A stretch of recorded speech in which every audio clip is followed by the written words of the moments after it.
तो गाइस आज का वीडियो आप सभी लोगों के लिए बहुत ही इम्पोर्टेंट होने वाला है, इसलिए आप चैनल पर नए हैं तो सब्सक्राइब जरूर कर दीजिएगा। तो गाइस आज के इस टॉपिक में मैं आपको बताऊंगा कि एक नए यूट्यूबर्स जो न्यू यूट्यूबर्स होता है उसको कुछ पता नहीं होता है कि मैं किस पर काम करूं, क्या काम करूं, और ऑलरेडी मेरा जिसमें इंटरेस्ट है उस पर बहुत सारे चैनल बन चुके हैं, ऑडियंस सब बढ़ चुकी है और नए यूट्यूबर्स को कोई सपोर्ट नहीं कर रहा है। गाइस ऐसी बात नहीं है। मैं आज आपको ऐसे ही कुछ सबसे पहले आपको 8 या 9 पॉइंट्स में आपको बताऊंगा। ये जो 9 पॉइंट्स है ये आपको ध्यान में अपने माइंड में आपको रखनी है और आपको कॉपी पेन लेकर बैठना है और जो मैं बताऊंगा अब उसको आप लिख भी लीजिएगा और बहुत इंपॉर्टेंट होने वाला है। एक सब्सक्राइबर भाई ने ये मुझसे सवाल पूछा था कि सर मैं एक यूनिक नीच कैसे मैं फाइंड करूं और क्या उसके की पॉइंट्स हैं जिस पर मैं अपने यूट्यूब चैनल की मैं शुरुआत करूं और उस पर मेरे अच्छे खासे चैनल की ग्रोथ हो जाए। तो गाइस इसी के वीडियो में आपको इसी टॉपिक पर मैं इस वीडियो में मैं कवर करने वाला हूं। तो आप चैनल पर नए हैं तो सब्सक्राइब जरूर कर लीजिएगा और चलिए वीडियो को शुरू करते हैं। तो गाइस सबसे पहले आप जानिए कि नीच क्या होता है। नीच गाइस वो होता है जो विशिष्ट विषय या किसी विशेष समूह के बारे में आप पहचान करते हो जिससे आपके कंटेंट को दूसरों से अलग बनाता है और आप एक यूनिक ऑडियंस का आपको सपोर्ट प्राप्त हो। तो गाइस ये नीच होता है, ठीक है। अब इसको ढूंढना बहुत ही कठिन काम होता है क्योंकि गाइस यहाँ पर यदि आप अपने पैशन और इंटरेस्ट को यदि फॉलो करके आप काम करोगे तो वो एक यूनिक ई नीच जो है वो माना जाएगा। और इस पर यदि आप सालों तक यदि आप मेहनत कर रहे हो पूरी ईमानदारी से अच्छे तरीके के साथ तो यकीन मानिए उस नीच पर आपको ढेर सारे व्यूज सब्सक्राइबर देखने को मिलेंगे। क्योंकि यहाँ पर गाइस कोई भी जितना भी बड़ा यूट्यूबर्स हो, किसी भी यूट्यूबर्स को आप देख लीजिए, कहीं ना कहीं उनका उनमें इंटरेस्ट रहा है। ऐसा तो है नहीं कि इंटरेस्ट नहीं है फिर भी वो काम करने लगे, ऐसा बिल्कुल नहीं होता है गाइस, ठीक है। मेरे बहुत सारे सब्सक्राइबर ने कहा कि भाई आप क्या वीडियो बना रहे हो, मत वीडियो बनाओ, व्यूज़ नहीं आ रहा है, आप ब्लॉग शूट करो। तो गाइस इस तरह से अगर मैं लोगों का सुनता चलूँ तो मैं कभी ग्रोथ ही ना कर पाऊँगा, ठीक है। तो आप एक नीच पकड़िए, मतलब एक आप विशिष्ट विषय आप एक पकड़िए जिसमें आपका पैशन हो और इंटरेस्ट हो, ठीक है। तो मैं आपको यहाँ पर 8 पॉइंट्स या 9 पॉइंट्स में आपको बताऊंगा, कॉपी पेन लेकर बैठे रहिएगा और उसको नोट डाउन कर लीजिएगा। तो गाइस सबसे पहले यहाँ पर नीच का जो एक टॉपिक होता है जब हम लोग डिसाइड करते हैं तो ध्यान दीजिए, जब आप एक न्यू यूट्यूबर्स हो तो आपकी पहली नीच यहाँ पर पहली बात है आपको ध्यान में रखनी है, identify your passion and interest. तो गाइस अब इसका मतलब क्या हो गया कि जब आप यूट्यूब पर आप आए हो और आप काम करना चाहते हो तो सबसे पहले गाइस आप अपने पैशन और इंटरेस्ट को गाइस ने यहाँ पर आप देख करके काम करोगे ना। कि अब मैं आपको एग्जांपल के तौर पर मैं समझा रहा हूँ। आप मार्केट में गए, जनरल स्टोर के दुकान पर गए तो वहाँ पर देखेंगे कि जो जनरल स्टोर वाला दुकान खोला हुआ है, यदि उस जनरल स्टोर पर ज़्यादा ग्राहक आ रहे हैं तो आप देखेंगे कि वहाँ पर उसके ही जैसा मिलता जुलता बहुत सारे जनरल स्टोर खुल जाएंगे। तो इससे होता है क्या गाइस, यदि जो जनरल स्टोर वाला है अगर वो अच्छा माल अच्छे तरीके से बेच रहा है तो ऑडियंस उसी के पास जाएगी, ठीक है। और वो ऑडियंस तभी बटेगी जब आप उसमें कुछ स्पेशल करोगे, ठीक है। तो पहली बात आपको ध्यान में रखनी है कि जो आपका पैशन है, जो आपका इंटरेस्ट है, उसमें पूरी ईमानदारी लगन के साथ आपको मेहनत करनी है। दूसरी पॉइंट्स है रिसर्च एग्जिस्टिंग चैनल्स। तो गाइस यहाँ पर आप कोई भी नीच आप यहाँ पर फाइंड कर लो, चाहे आपका किसी भी चीज़ में इंटरेस्ट हो। गाइस यहाँ पर हज़ारों लाखों करोड़ों चैनल बने हुए हैं।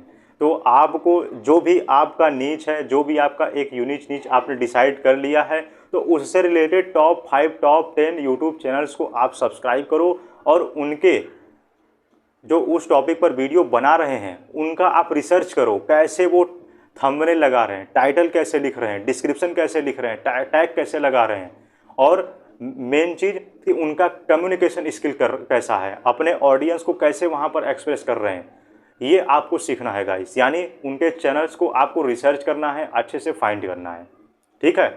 अब तीसरी पॉइंट्स है एनालाइज ऑडियंस डिमांड। गाइस ये बहुत इंपॉर्टेंट होता है। एनालाइज ऑडियंस डिमांड का मतलब है कि एक बिजनेस का रूल होता है गाइस कि जहाँ पर डिमांड होगा गाइस वहीं पर सप्लाई होता है। डिमांड अगर बढ़ेगा, सप्लाई कम होगा तो गाइस वो हो जाता है महंगा सामान, और जहाँ पर डिमांड कम होता है, सप्लाई ज़्यादा होता है तो वो होता है सस्ता सामान। तो गाइस ये बिजनेस का रूल होता है और सेम यही यूट्यूब पर भी लागू होता है। अब मान लीजिए आपने कोई ऐसा एक नीच पकड़ लिया जिसका डिमांड है ही नहीं और आप वीडियो बनाते जा रहे हो, तो क्या उसको कोई देखेगा गाइस? नहीं देखेगा। और जिसका डिमांड ज़्यादा है और आप उस पर वीडियो नहीं बना रहे हो, तो फिर गाइस जिस पर ज़्यादा डिमांड है उसी पर आपको वीडियो बनानी है। ऐसे बहुत सारे गाइस यहाँ पर टूल्स आ चुके हैं, जैसे यूट्यूब सर्च हो गया, गूगल ट्रेंड्स हो गया, तो उन पर जा करके, और ट्विटर भी हो गया, तो वहाँ पर आप जाइए और देखिए कि ऑडियंस क्या सर्च कर रही है। और जो आपने जिस नीच का आपने चैनल यहाँ पर सब्सक्राइब किया हुआ है, उस चैनल पर जाकर उनके व्यूज़ देखिए, कितने व्यूज़ आ रहे हैं। अगर 1 मिलियन सब्सक्राइबर है तो कम से कम 5-6 लाख व्यूज़ आना ही चाहिए गाइस, ठीक है। 2 लाख 3 लाख से कम नहीं होना चाहिए उस पर व्यूज़, तभी आप उस पर काम करिए। नहीं तो आप लाखों, आप साल भर आप काम करते रहोगे, कोई फ़ायदा नहीं होगा, ठीक है। तो आपको रिसर्च करना है गाइस, ठीक। अब चौथी पॉइंट्स आपको ध्यान में रखनी है, नैरो डाउन योर फोकस। अब नैरो डाउन योर फोकस का मतलब क्या है गाइस, कि जब एक नया यूट्यूबर्स होता है, वो शुरू में बहुत उसको ताव चढ़ा होता है कि अरे यार मैं जाऊंगा, पूरा झंडा गाड़ कर आऊँगा और मैं अपने चैनल को बहुत बड़ा बनाऊंगा। गाइस ये ठीक है, आप अपने चैनल को बड़ा बनाइए, लेकिन सबसे पहले आप जो आपके पास जितने भी रिसोर्सेस हैं, आप उन रिसोर्सेस में आप कैसे आप बड़ा बन पाओगे। तो आपके पास जितने भी रिसोर्सेस हैं, उन्हीं रिसोर्सों में जिस टॉपिक पर आप वीडियो बना रहे हो, थोड़े छोटे छोटे पार्ट्स में आप उसको फोकसली आप उसको वहाँ पर उसको समझाइए, अपने ऑडियंस को बताइए। आप बड़े बड़े यूट्यूबर्स को देख लीजिए गाइस, वो अपने ऑडियंस को इंगेज करके रखते हैं, फोकस करके रखते हैं गाइस, ये मोस्ट इंपॉर्टेंट है। और कोई भी टॉपिक है, छोटे को बहुत बड़े में नहीं बताते हैं, बहुत बड़ी चीज़ों को वो संक्षिप्त रूप में वो बताते हैं। तो ये है नैरो डाउन योर फोकस। तो गाइस इस पॉइंट्स को आप ध्यान में रखिएगा। इसके बाद है गाइस टेस्ट एंड इटरेट। अब यहाँ पर गाइस जब आप अपना एक शुरू में आप वीडियो आप वहाँ पर जब आप अपलोड करोगे, तो शुरू में वीडियो अपलोड करने के बाद, यानी कोई भी ऑडियंस जो होगी वो यदि लाइक शेयर सब्सक्राइब करेगी और कमेंट करेगी, तो कमेंट करने के बाद आप उनके कमेंट्स को पढ़ें। पढ़ने के बाद यदि उनका कोई क्वेरी या सवाल है, तो उनका क्वेरी या सवाल का आंसर दें। और ध्यान दीजिए, यदि जितना ज़्यादा आपके वीडियोस पर कमेंट आएगा, तो आपका उस ऑडियंस के माइंड का, आपको माइंडसेट का आपको पता चल जाएगा। यदि उनका माइंडसेट यदि आपको पता चल गया, तो गाइस आप समझ लीजिए कि आपके चैनल को ग्रो होने से कोई रोक नहीं सकता, ठीक है गाइस। तो इसलिए शुरू में आप ये मत देखिए कि अरे यार व्यूज़ नहीं आ रहा तो काम छोड़ देना है, ऐसे काम नहीं करना है। आप उस ऑडियंस का आप सम्मान करिए, चाहे वो 1 सब्सक्राइबर हो या 2 हो या 50 हो या 100 हो। आप उनका सम्मान करते हुए उनके कमेंट्स का आप रिप्लाई कीजिए, और चाहते हैं आप उन पर वीडियो बनाइए, तब जाकर गाइस आपका चैनल जो है वो ग्रो होगा। अब इसके बाद है 6 पॉइंट्स है गाइस, बी ऑथेंटिक। अब बी ऑथेंटिक का मतलब यहाँ पर प्रामाणिक रहना इसको बोलते हैं गाइस। अब इसका मतलब ये हुआ कि आप कैमरे पर तो कुछ और हो, लेकिन असल ज़िंदगी में आप और कुछ हो। तो गाइस यहाँ पर ध्यान दीजिए, आपको जो आप असलियत में हो, जो आप हकीकत में हो, वही आपको कैमरे में भी दिखाना है। ऐसा नहीं कि आप कैमरा खोलते ही आप कुछ दूसरा ही आपका पर्सनालिटी हो गया, कैमरा बंद हुआ तो आप अपने असली रूप में आ गए। ऐसे गाइस क्या होता है कि आप अपने ऑडियंस को धोखे में रखोगे और ऑडियंस समझ जाएगी कि ये मुझे बेवकूफ़ बना रहा है। तो ऐसा आपको नहीं होना है। बड़े बड़े यूट्यूबर्स को मैंने देखा है गाइस, कैमरे पर कुछ और होते हैं लेकिन असल ज़िंदगी में कुछ और होते हैं। तो ये आपको नहीं बनना है। आपको लंबे समय तक काम करना है, तो आपको बी ऑथेंटिक रहना पड़ेगा गाइस, ठीक है।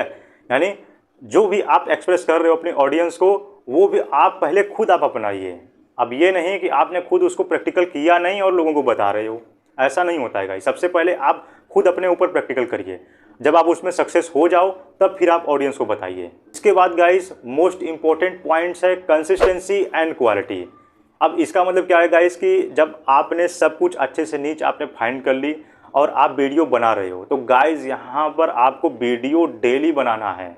भले वो 1 मिनट का हो, 2 मिनट का हो या 10 मिनट का हो या चाहे जितने भी मिनट का हो, आपको डेली यहाँ पर कंसिस्टेंसी के साथ आपको काम करते रहना है, ठीक है। और उसके बाद है क्वालिटी गाइस। अब यहाँ ध्यान दीजिए गाइस, कंसिस्टेंसी जब आप बनाए रखते हो तो ऑडियंस जो होगी वो आपका इंतज़ार करेगी, भाई साहब ये वीडियो कब अपलोड करेगा कि मैं देखूँ। यानी वो एक विश्वास बनाए रखती है गाइस। कंसिस्टेंसी जो होता है एक ऑडियंस के रूप में एक बिलीव आ जाता है कि यार ये अपलोड करेगा वीडियो तो मैं देखूंगा। वो इंतज़ार करेगा, यार कल इसने 11 बजे अपलोड किया, आज 2 बजे अपलोड किया, तो वो आपसे क्वेश्चन भी पूछेगा कि सर आप रोज़ वीडियो बनाओ। आपने बहुत सारे ऐसे चैनलों को देखा होगा जो अपने क्रिएटर्स को बोलते हैं कि सर आप डेली आप वीडियो डालिए। तो ऐसा क्यों होता है? क्योंकि वो अपने ऑडियंस को इंगेज करके रखते हैं गाइस, और कंसिस्टेंसी बनाए रखते हैं।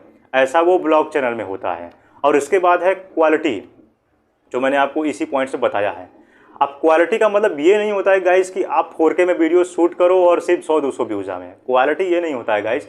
क्वालिटी वो होता है जब भी आप वीडियो अपलोड कर रहे हो, ऑडियंस आपको पसंद कर रही है, ठीक है। आप भले ही आप टाइम ले लीजिए, 1 दिन 2 दिन का टाइम ले लीजिए, अच्छे से आप उसको एडिट करिए, हाई क्वालिटी में आप उसको आप यहाँ पर आप अपलोड कर सकते हो। मोबाइल से ही आप कर सकते हो, शुरू में आप मोबाइल से भी आप बेस्ट क्वालिटी में आप उसको अपलोड कर सकते हो, ठीक है गाइस। तो ये पॉइंट्स आपको ध्यान में रखनी है। इसके बाद गाइस नेक्स्ट पॉइंट है पॉइंट 8, कोलैबोरेशन एंड इंगेज। अब गाइस ये आपके पॉइंट काम आ भी सकता है और नहीं भी आ सकता है। बेसिकली यहाँ पर कोलैबोरेशन एंड इंगेज का मतलब है कि जब आप एक नई यूट्यूबर्स हो, तो यहाँ पर यदि आपका कोई परिचय का यूट्यूबर है, यानी वो सक्सेस पा लिया है, यदि वो आपको सपोर्ट कर रहा है, तब तो बहुत जल्दी आपका चैनल ग्रो होने का चांस रहेगा। ये आपके ऊपर डिपेंड करता है। तो कोशिश कीजिए कि यदि आपका कोई यहाँ पर साथी है जो यूट्यूब चैनल पर ग्रो हो चुका है, तो आप उसके साथ आप कोलैबोरेट कर सकते हो, इंगेज कर सकते हो, प्रमोट भी कर सकते हो। ये बहुत इंपॉर्टेंट होता है एक नए यूट्यूबर्स के लिए गाइस। लेकिन आजकल मिलना बहुत मुश्किल हो गया है गाइस, क्योंकि यहाँ पर नए यूट्यूबर्स को कोई सपोर्ट नहीं करता है, इसलिए आपको खुद ही मेहनत करना पड़ेगा। और इसके बाद यहाँ पर एक पॉइंट है गाइस जो मोस्ट इंपॉर्टेंट है, वो है प्रैक्टिस। तो गाइस यहाँ पर जितना ज़्यादा आप प्रैक्टिस करोगे, गलत सही आप बनाते रहोगे, आप सीखते रहोगे गाइस, तो यकीन मानिए ये आप चाहे न्यू यूट्यूबर्स हो या आने वाले यूट्यूबर्स हैं, चाहे पुराने यूट्यूबर्स हैं, प्रैक्टिस हमेशा आपको करते रहना है। यानी आपको हमेशा कुछ नया सीखते जाना है गाइस। जितना ज़्यादा आप सीखोगे, जितना ज़्यादा आपका लर्निंग होगा, उतना ही ज़्यादा आपकी अर्निंग भी होगी गाइस। ये ध्यान दीजिएगा। तो आपको प्रैक्टिस करते रहना है गाइस, ठीक है गाइस। यह था हमारे इस टॉपिक का बहुत ही मोस्ट इंपॉर्टेंट टॉपिक जो हमको मैंने बता दिया है। और यदि कोई छूटा होगा तो आप कमेंट बॉक्स में ज़रूर बताइएगा। और हाँ, इस पॉइंट्स को आप कॉपी में नोट डाउन कीजिए और सोचिए क्या मेरा नीच हो सकता है, ठीक है। और आप उस पर आप काम करना रेगुलरली आप शुरू कर दो। बस मेरी यही कामना है कि जितने भी यूट्यूबर्स हैं वो गाइस यहाँ पर सक्सेस हो, क्योंकि इतनी ज़्यादा ऑडियंस होने के बावजूद भी गाइस यदि चैनल ग्रो नहीं होता है तो बहुत ही प्रॉब्लम होती है गाइस, क्योंकि यहीं से गाइस बहुत सारे लोगों की रोजी रोटी चलती है गाइस, ठीक है। और ध्यान दीजिएगा कि आप फुल टाइम इसको आप न दें, आप पार्ट टाइम अपना कुछ काम करते रहें, पार्ट टाइम यूट्यूब को आप देते रहें। फुल टाइम दे दोगे गाइस तो फिर यहाँ पर साल भर 2 साल भी लग सकता है और इससे आपको प्रॉब्लम हो सकती है, ठीक है। आप एक पार्ट टाइम रूप में आप काम कीजिए और यकीन मानिए जब आप सक्सेस हो जाइए तो फिर आप यूट्यूब का फुल टाइम ले सकते हो। तो गाइस ये था कुछ पॉइंट्स। और आप चैनल पर नए हैं तो सब्सक्राइब जरूर कर लीजिएगा। और आपका क्वेरी या क्वेश्चन होगा तो कमेंट बॉक्स में जरूर पूछ लीजिएगा, मैं उसका रिप्लाई तुरंत दूंगा। तो गाइस मिलते हैं नेक्स्ट वीडियो में। जय हिंद, जय भारत।